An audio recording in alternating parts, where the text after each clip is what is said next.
Galing oh. Galing ni Boy ah. Boy ah. Pasti. Wala rin mo na Boy. Agaman ka na naman ikaw ka mamaya. Ang lapad-lapad mo na doon. Baste. Pogi naman niya. Kaya naman. Malapit na daw birthday niya sa linggo.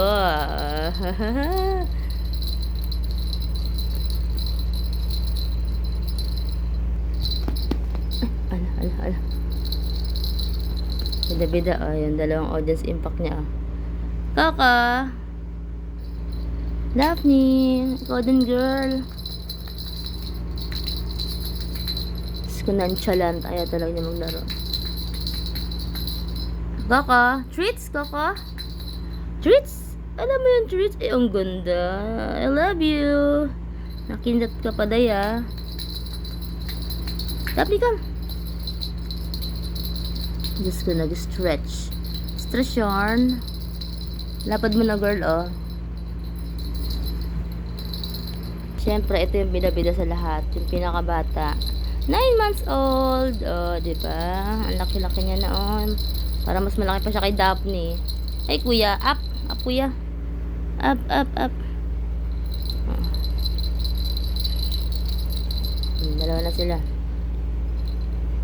Daphne, audience impact lang lagi yan, di ba? Di ba, Daphne? Ito talaga yung mga bida-bida. Ito mas lalo to. Di ba, mild lang yan. Ito sobra-sobra. Basti.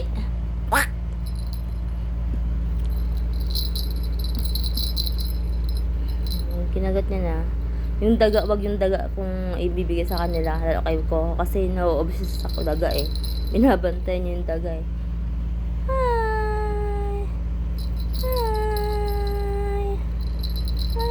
Daphne!